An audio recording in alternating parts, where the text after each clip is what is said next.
So hello and welcome to our next video that is video number 48। और इस video के अंदर अपन देखेंगे अगला क्वेश्चन कैपिटल गेन से रिलेटेड। तो वो है क्वेश्चन नंबर 6। तो चलिए क्या बोलता है क्वेश्चन नंबर 6 अपन देखेंगे।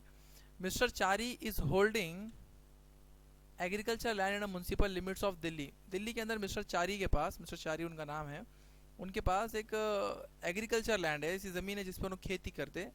और वो ज़मीन उनके पास कब से है? 1998 से है। और उसकी फेयर मार्केट वैल्यू 2001 को, 1 अप्रैल 2001 को, थोड़ा क्लिक हो रहा है क्या? 1998 बिफोर 2001 और 1 अप्रैल 2001 की फेयर मार्केट वैल्यू है ना, दो बातें। पुराने वीडियोस देखो अगर नहीं समझ में आ रहा तो।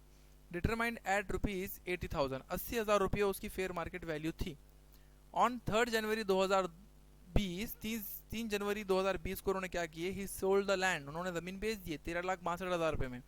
एंड पेड 19,200 फॉर ब्रोकरेज, मतलब ये सेलिंग एक्सपेंसेस हो गया 19,200 रुपये ब्रोकरेज, ब्रोकर को देते हैं ना बीच में उसको। ऑन 6 फरवरी 2020 6 फरवरी 2020 को he entered into an agreement to buy a agriculture land near canal, land canal near to municipal limits and paid 2.5 lakh रुपये as advance. On the same day he deposited 70,000 रुपये in nationalised bank under capital gain scheme. दो बातें कर दी है इन्होंने क्या करे? ज़मीन बेचे 13,62,000 रुपये में, और बेचने के बाद में जो पैसे आए थे उसको दो जगह पे इन्वेस्ट किए। एक तो एक दूसरे आदमी के पास गए और जाके उसके साथ एक एग्रीकल्चरल लैंड खरीद के लिए, मतलब डील की है उसके साथ, एग्रीमेंट किए और उसको 2.5 लाख रुपया पे कर दिए, 2.5 लाख रुपये पे कर दिए। और 70,000 रुपये लिख जाके बैंक के अंदर डिपॉजिट कर दिए। 70,000 रुपये कहाँ डिपॉजिट कर दिए? बैंक में लिख जाके डिपॉजिट कर दिए। अंडर ये इंपॉर्टेंट है, अंडर कैपिटल गेन स्कीम। काय में डिपॉजिट कर दिए? कैपिटल गेन स्कीम के अंदर डिपॉजिट कर दिए। अब आपको चाहिए आप कैपिटल गेन कैलकुलेट करो। तो पर्टिकुलर अमाउंट हमारे पास है ग्रॉस सेल्स कंसिडरेशन, मतलब कितने में बिका, 13,62,000 में बिका।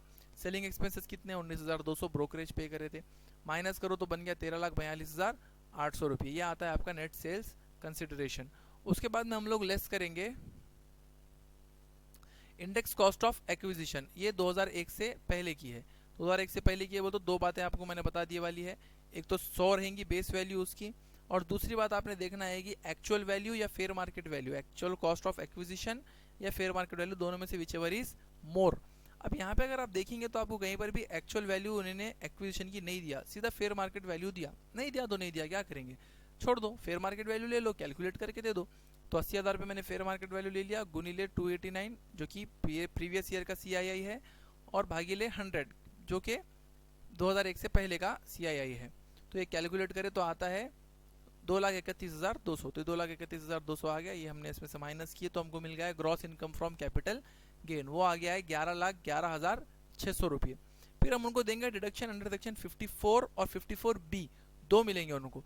54 तो मैंने आप लोगों को पिछले से बताया, लेकिन 54 में एक और भी बात है, और वो बात क्या है कि कोई भी आदमी अगर कैपिटल गेन स्कीम के अंदर पैसा डिपॉजिट करता है तो उसको डिडक्शन मिलेगा अकॉर्डिंग टू सेक्शन 54। और दूसरी बात यह है, खेती की ज़मीन खरीद कर खेती को ज़मीन खरीदना, सॉरी खेती की ज़मीन बेचकर खेती के लिए ज़मीन खरीदना, वैसे छुआना। चारी ने अपनी एग्रीकल्चर लैंड बेची और एग्रीकल्चर के लिए ही लैंड खरीदी, खेती के लिए जो ज़मीन थी उनकी वो बेच दिए और खेती करने के लिए ही नई ज़मीन खरीदे। तो ये क्लेम कर सकता है 54B में। कितना रुपया क्लेम करेगा?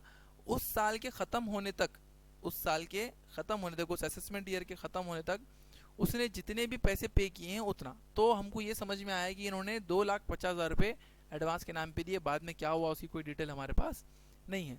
तो कैपिटल गेन स्कीम में डिपॉजिट किए 70,000, उसका रिडक्शन मिलेगा अकॉर्डिंग टू 54, और 54B के हिसाब से मिलेगा purchase of new agriculture land 2.5 lakh रुपये। दोनों को ऐड कर दो 3,20,000। तो 3,20,000 इसमें से हम क्या कर देंगे? लेस कर देंगे तो आता है 7,91,600 रुपये। ये बनती है इनकी इनकम फ्रॉम कैपिटल गेन। तो समझ में आया? तो सेक्शन 54 हम लोग कब क्लेम करेंगे? In the respect of capital gains arising on the transfer of agriculture land, agriculture land बेचने पे क्लेम करेंगे। मे बी लॉन्ग टर्म और शॉर्ट टर्म। यहाँ पे क्या कंडीशन है कि वो लॉन्ग टर्म भी हो सकती है, शॉर्ट टर्म भी हो सकती है। एंड द कंसिडरेशन अमाउंट, और जो पैसे आए हैं उसके बेचने पे जो पैसे आए उसको यूटिलाइज करे for the purchase of new land, new agriculture land, और नई ज़मीन खरीद लिया वो पैसों से। The land should be use for the agriculture purpose for at least 2 years. लेकिन एक माइनर कंडीशन है कि उस पर खेती कब से हुई होनी चाहिए? 2 साल से हुई होनी चाहिए। तो क्लियरली हमको ये बात समझ में आ गई। यहाँ पर सेक्शन 54B हमने कब क्लेम करना है खेती की ज़मीन बेचे, खेती को ज़मीन खरीदे। तो जितने रुपये की आपने ज़मीन खरीदे उतने का डिडक्शन आपको मिल जाएगा। Okay, thanks for watching this video. If you have any queries, this is my contact number, contact me. Take care.